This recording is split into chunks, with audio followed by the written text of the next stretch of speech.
All right, so now we're in the syllable division PowerPoint. We're going to go over consonant LE just very briefly about when the first syllable is open. Right now you only know about it being closed. So we're going to talk about that. We're going to circle back to VCCV, multiple medial consonants, talk about some other of those. And then our new learning is vowel, consonant, vowel, which is our new syllable division pattern. Okay. So take a look at the words I have here there's top box is, what is that color? Purple. And the bottom box is in red. And I want you to tell me what's the same about the words in those two boxes and what is different about the words in those two boxes. Same and different. What do you think? Ashley, what do you think is something that's the same or different about those? Okay. The purple box, you have two consonants after the vowel, and the red box, you just have, it's consonant LE. It's just one consonant after the vowel. Aha, okay, cool. So you kind of told me a little bit of both. They're the same in that they all have what at the end? What's the final consonant in all of them? Oh, it's consonant LE. Yeah, perfect. But they're different in how many consonants we see after that first vowel. Excellent. Right, exactly. So you already know, thank you, Ashley, about the words in the purple box. But what you also need to know is that the first syllable of a consonant LE word, where there's consonant LE at the end, doesn't always have to be closed, right? It could be really a vowel team in that syllable. There could be other syllable types in that first syllable. And one of the really common ones is for it to be an open syllable.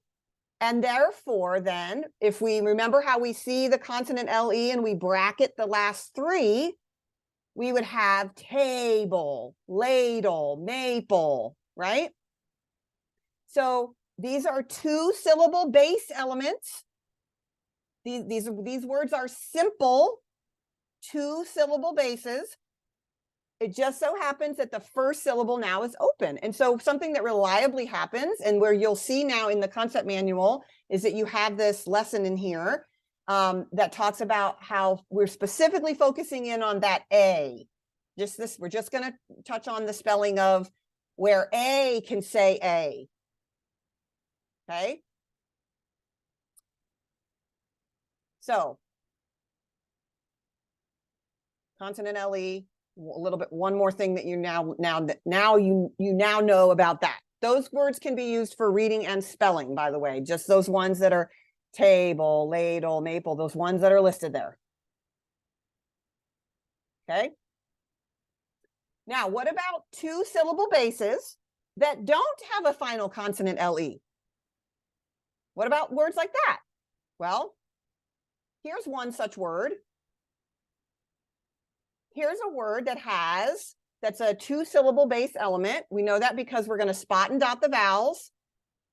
There are no affixes, so we're not boxing anything off, right? We code the consonants. We find the pattern and divide. We know that there is a pattern. We've talked about the VCCV pattern before, right? The situation where we've talked about it is with compounds, right?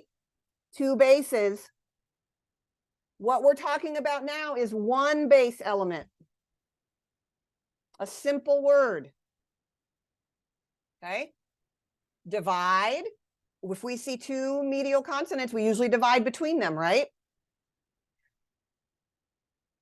If we see more than two, what do? We keep the clusters together, right? Those clusters that we've studied, that we've spent all this work on, or we keep digraphs together, right? Okay. Now we can code the vowels. This one's closed, nut. This one's closed also, meg, right? Scoop the syllables, nutmeg, nutmeg, nutmeg, nutmeg. Oh, nutmeg, like, oh, she put nutmeg in the cake.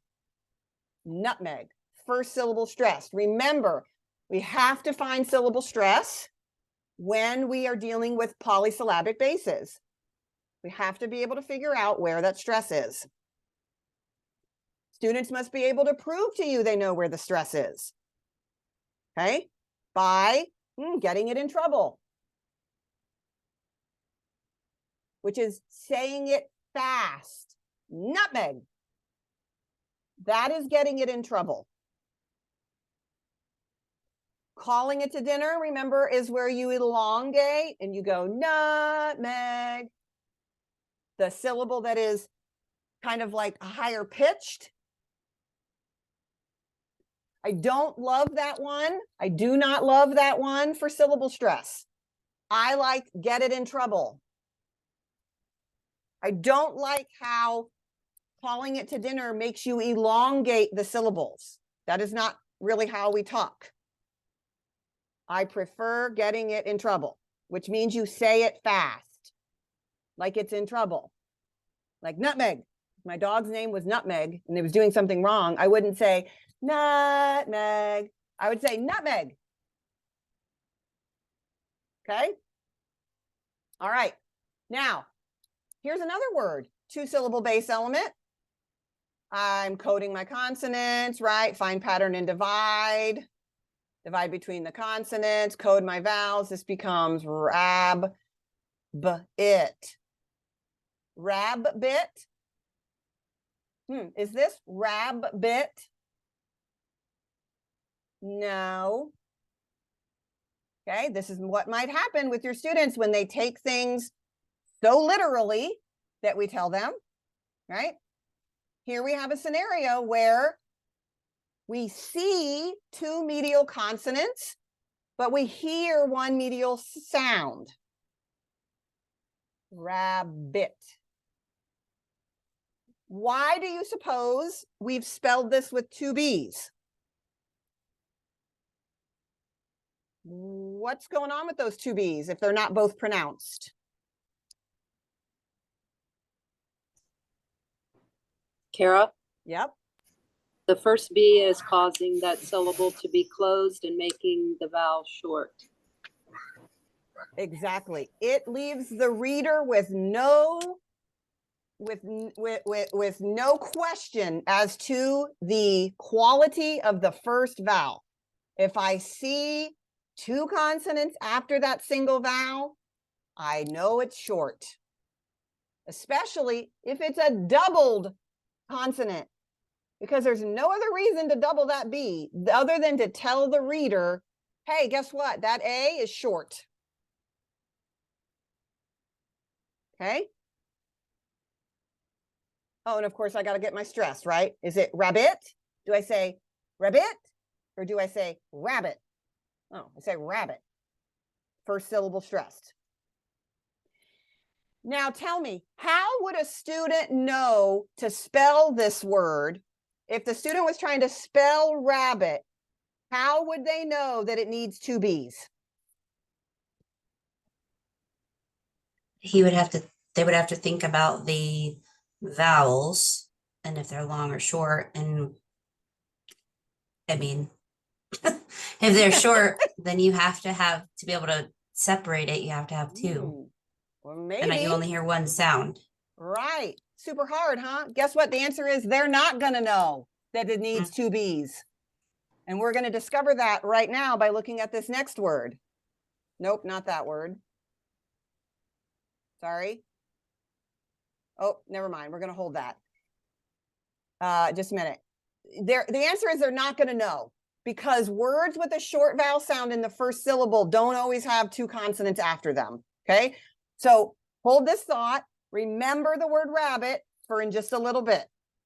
The answer to this is they're not going to know to use 2 B's. Okay. Let's look at this word. Spot and dot So my don't mouth. spell Right. spell the word rabbit or any words like that. We're gonna get to that in a minute too. Right. Because they're not going to know that it needs 2 B's, we're not having them spell it. Okay. So here's the same pattern again. Look at this word. Now look, if I was going to try to say this word, campus. Oh, campus. Campus. Campus? Campus? Oh, campus. This group of steps down here requires the student to think really flexibly about vowel sounds. Coding the vowels, scooping the syllables, and identifying stress often has to come as a package deal, because how I say the vowel sound depends on whether or not it is stressed. Okay? Like I just demonstrated to you, campus, campus. What the heck is that? What's happening here? The stressed syllable gets the full vowel sound. The other syllable often gets reduced all the way down to what we call schwa.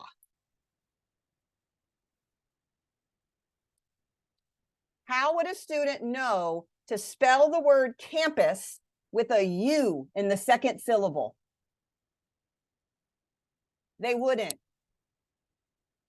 When reading the word, we can teach them to be flexible about the vowel sound, but we are not going to artificially pronounce words just so kids can spell them correctly. Because this is, we never say campus.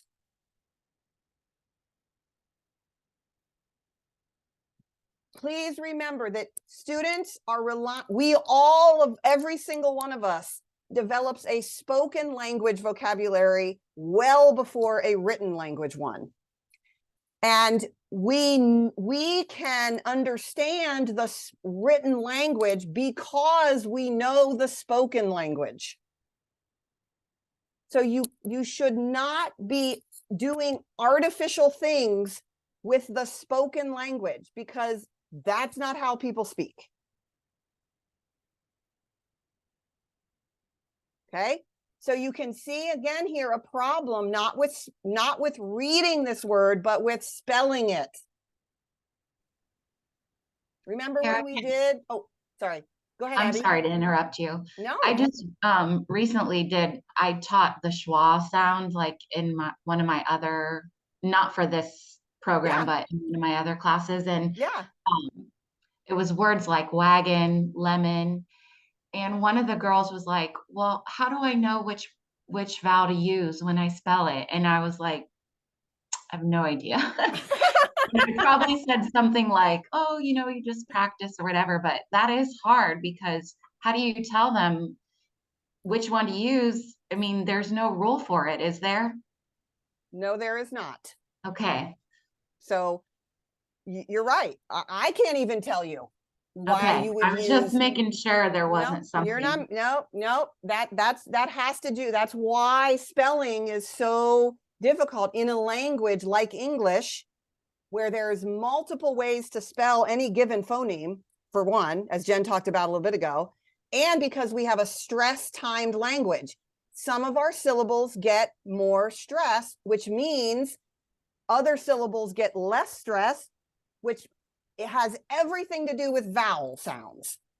So as if the vowel sounds weren't difficult enough to know which grapheme to use, even like, when do I use double E? When do I use EA? Even in a one syllable word, I don't know, right? Then we bring in polysyllabic words, and then there's these unstressed schwas happening everywhere. This is why we keep it really, now, I will say there are some strategies you can use to figure out how to spell a schwa, but we're not going to be, there is no way we can cover those in our introductory year. So you can see the problem. So how we're going to deal with it is that we're just not going to, we're not spelling these words where we can read them. Okay. But Yeah, and so again, often, Abby, it's going to be, it's the orthographic patterning, them being able to have it put into their long-term memory correctly. It's that, yeah. So exposure to the word enough that eventually they learn how it is spelled. It's sadly the way it's going to be for a lot of these words, especially with the schwa sound. Thank you. absolutely. Okay. Here we go. The vast majority of polysyllabic words have a reduced or weak vowel, schwa, which happens in that unstressed syllable. And that can be spelled with any grapheme. Do you remember when I had you tell me the different ways that kids might misspell basket, mountain, canyon? Remember that lecture a while ago? And you told me every single one of you gave a spelling of that unstressed vowel that was like, oh yeah, they'd probably use an I. Or oh, they'd probably use a U right there instead of an E or whatever it was supposed to be, right? Yeah, because they're only relying on sound. Okay, so that's why we've only used non-compounds. So, or sorry, we've only used compound words. Remember I told you about compound words? Typically, they both continue to carry their full vowel sound in both, because why? Because they're both bases. Okay. So this adds this other layer of complexity here by teaching them. They already know how to divide words. They already know the syllable division pattern here. They just aren't going to be able to easily spell the words because of the issue with stress. Okay. So that's VCCV, and we'll come back to that in a second. But here's our new syllable division that we haven't taught yet, which is vowel, consonant, vowel. Okay. So here's a word. Dot the vowels, box any affixes. Nope, don't have any affixes. Code the consonant. Oh, now look, I see one medial consonant. This is a new pattern I have not seen yet. I see one consonant between my vowels. Okay. So I code my vowels. Well, how am I going to do that?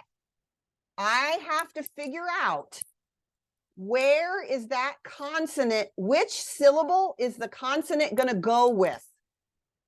It either is going to belong with the first syllable or it's going to get pulled into the second syllable. And that's what you see there on the concept card.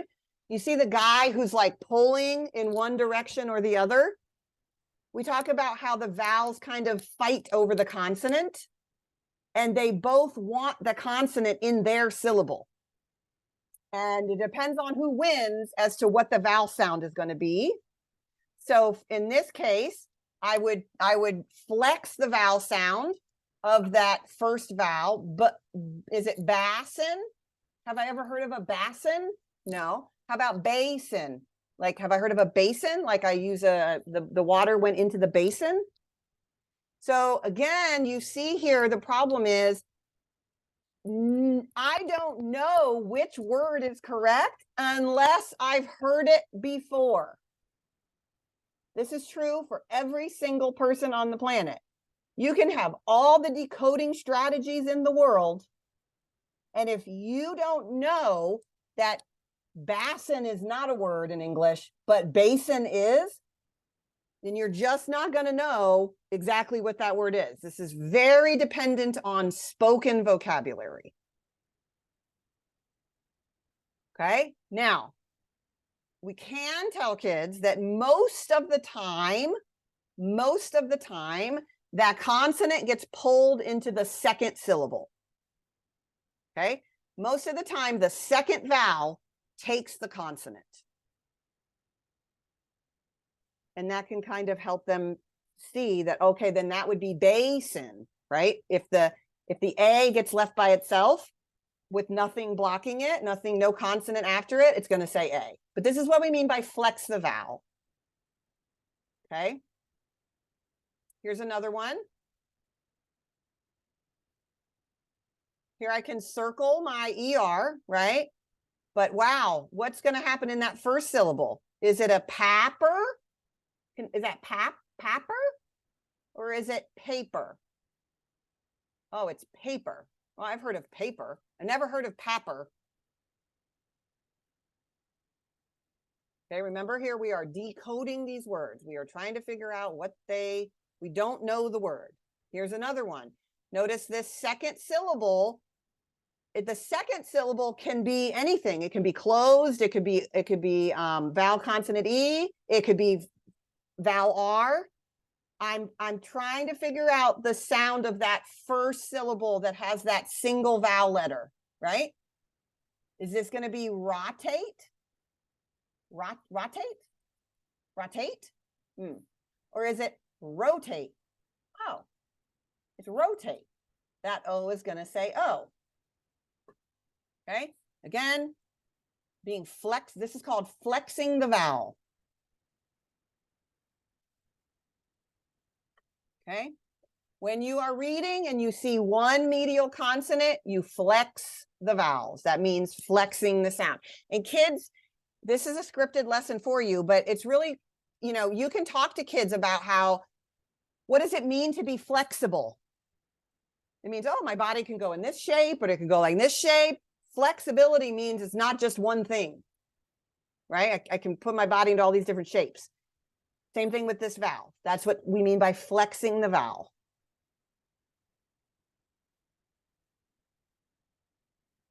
Okay.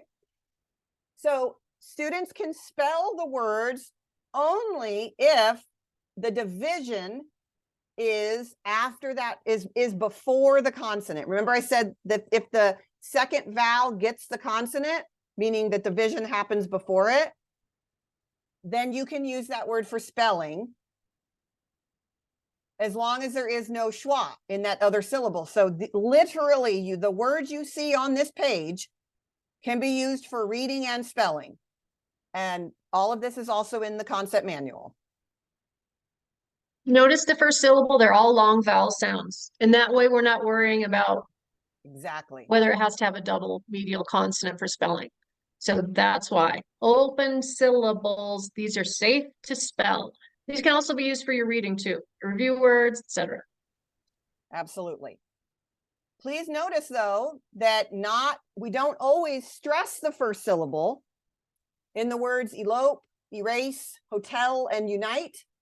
Those have second syllable stress. So please don't take for granted that it's always going to be a first syllable stress. It's not always true. I have a quick question. Yeah. When we're making this, like the list of words here, since this is such a new concept where they're going to be thinking and dividing, should we also include suffixes or just drop that for the first time? Yeah, great question. Anytime that it's a new concept and they're doing that for the first time, especially this, you're right, Bree. I would not worry about suffixes at all. Absolutely. Okay. Suffixes, honestly, truly, are only really required in the review lists. You're never going to be held accountable for putting any affixes on a new list. In fact, you probably shouldn't for that exact reason. Like, let's not muddy the, right? But certainly when these become a review, yeah, you know, like eventually when you see more of the mastery of the decoding, then yes. Great question. Okay, thanks. Yep. Kara missed school because she had a high fever, right? Okay, so here's one of these words we could use for spelling. Fever, is that simple or complex? Oh, it's simple, right? It's just a base. Is it a function or content word? It's a content word. She had a high fever. How do we know it's a content word? Because she didn't have a high thermometer. She didn't have a high desk. She didn't have a high whatever. It's a content word. It tells us something meaningful about the sentence, right? Okay, so I could tap the sounds, eve, name the graphemes, F-E-V-E-R, write and name, F-E-V-E-R. What's the word fever? Now, if my student can't handle all of that cognitive load, what do? Again, this is not new. You've done this before. I break it into syllables. How many syllables in fever? 2. Show me with the syllable squares. Good job. What's the first syllable? Fee. Name the graphemes. F-E. Write and name. F-E. What's the second syllable? Ver. Name the graphemes. V-E-R. Write and name. V-E-R. What's the whole word? Fever. What are you going to do if the student says that fee is F-double-E?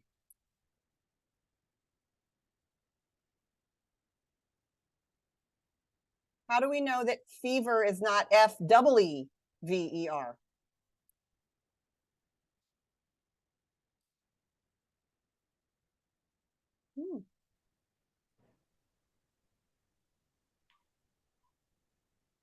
I'm thinking out loud. Is that only we use it in like a one syllable word? Ah. Most We often use what in a one syllable word? double E. Aha. Because what does, not just any one syllable word, like not he. Content. Ah. Doesn't F-double-E, isn't that a spelling of a content base element? Aha, very good, you guys. This is not a fee that you can ver. This is not a compound. This is not two bases. This is one base element, right? It just so happens one of the syllables says fee, but that's not what it means. It's not a meaningful fee, like a fee you pay. So that is exactly right. You have to ask about, or you have to be ready when kids make this kind of error. The double E in words like fee, bee, bee, right? Okay. Tree is marking a content base. And that's not what we have here. Okay. Okay, so I want you to think about whether or not each of these words can be used for reading and can they be used for spelling. So write down right now, just make a quick chart, or if you've printed your slides, you've got them printed then. If not, just write them down right now. Give me a yes or a no in the reading column and the spelling column.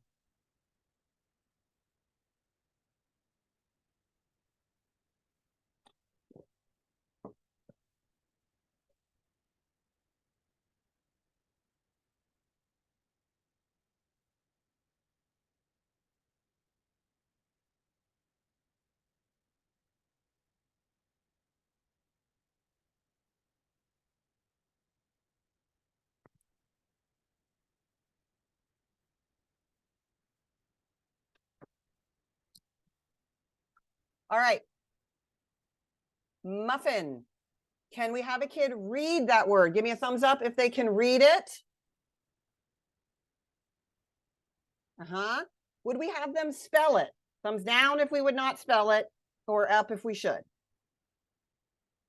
How are they gonna know? Do I say muffin? No, they can read it. They should not spell it. Okay? Because how will they know to use a double F? They won't. How about basket? Can they read basket? Sure, as long as we've taught them how to flex the vowel, right? And they know how to find stress. Yes. Can they spell it?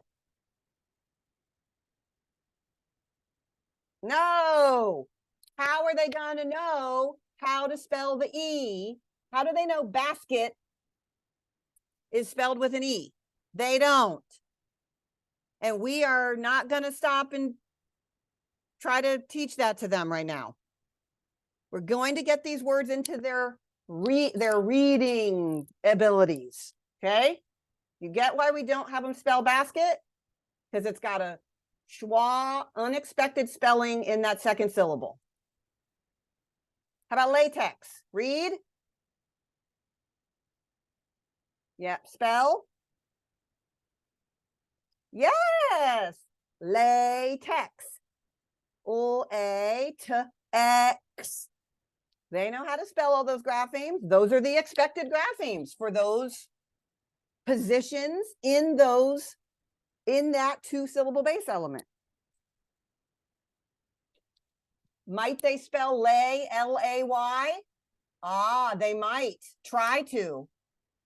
And why is that not how we spell it? Because that is a base element. Lay is a base element, L-A-Y. That's not what we mean here.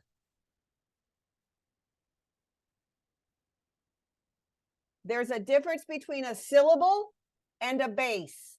They are not the same thing by any means. How about tendon? Oh, she ripped her tendon. Tendon. Tendon. Can we read it? Yeah, if we know how to flex the vowel and we know it's not tendon. How about spell? Nope. Very good. We cannot spell that word. How's the kid going to know that that O is spelled, that the tendon is spelled with an O? Doesn't know.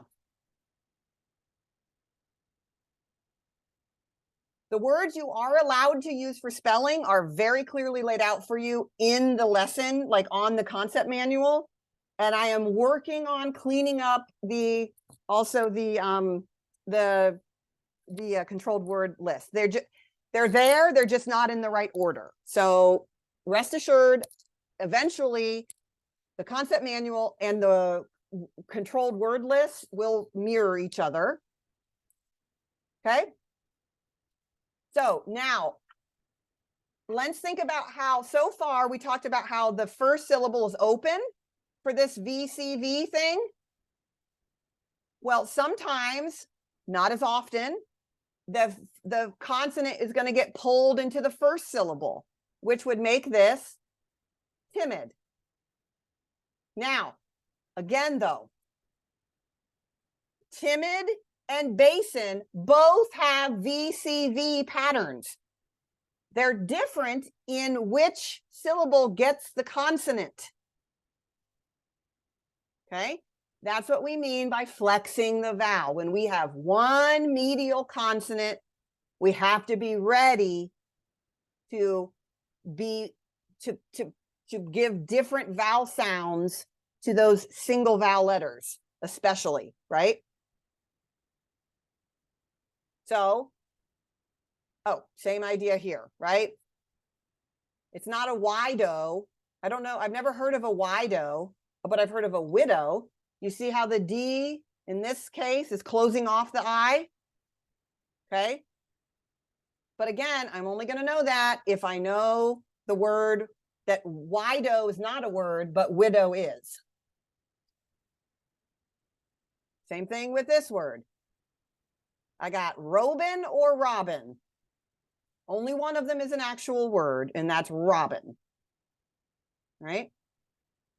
Now, here's the key takeaway here again. There is no way to know when to use a double B, like in rabbit, and just a single B in robin. There's no easy way to know the difference here. That's why we don't use them for spelling.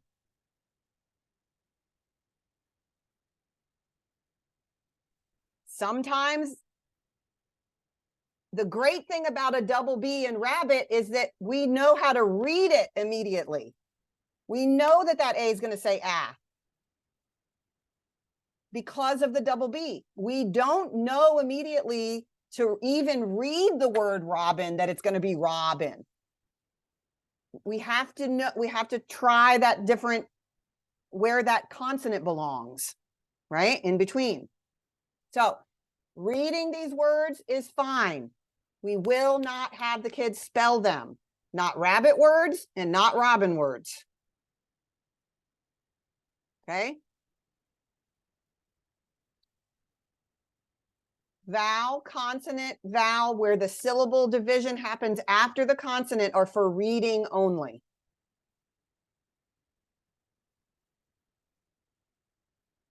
And once again, what's up with this whole reading only thing? Why is this, why isn't this just really making things complicated? Well, not really.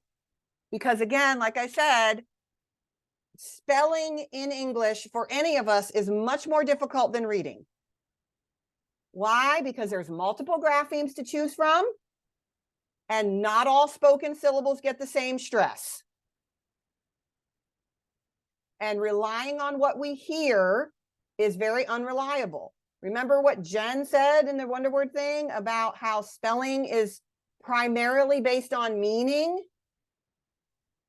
We can also use sound to help us, but we should not pretend that English is simply writing down sounds. That is not what it is. Okay.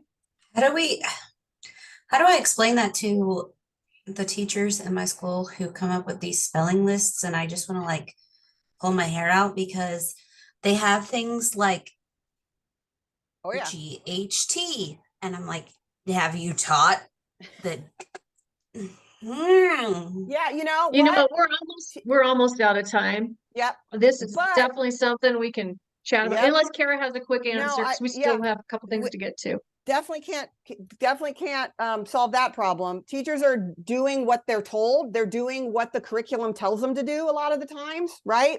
And when they don't have this background knowledge, they're doing the best they can until they know better. And we're not going to fix that issue, unfortunately. And they're doing the best they can, right? So here's that thing I was telling you about before, right? Sometimes flexing a vowel means it goes all the way down to schwa. When I say down, I mean it becomes not a fully articulated sound, okay? So flexing means I try the long sound, I try the short sound, and I try schwa. Okay? And schwa happens to all vowel graphemes at some point.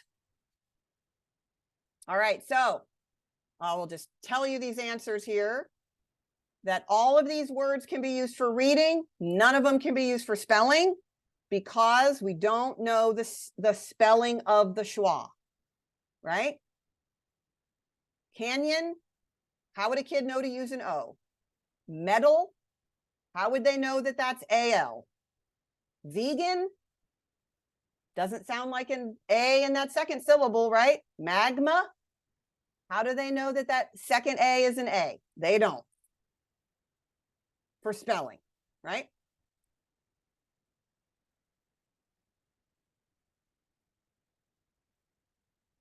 When in doubt, go to your concepts, go to your concepts manual and make sure that you check there. Go to your word lists that you're allowed to, your controlled word lists, right? The other thing, guys, is you're going to have new keyword and sound cards, 5 of them. Paper, fever, tiger, gopher, and unicorn. Because now you've officially taught open syllables, open accented syllables. So make that note. We also should, I think we've got that in the concept manual, Kara. If we don't, yep, we need to add it. it's in But the you're lesson. going to add those 5 new keyword and sound cards because now you've officially taught open syllables because they primarily occur in 2-syllable and more words. Yep, it's right there in the concept manual for that lesson. Okay. Yeah. All right. Okay, let's take a minute. Well, we've got 12. Let's talk about the advanced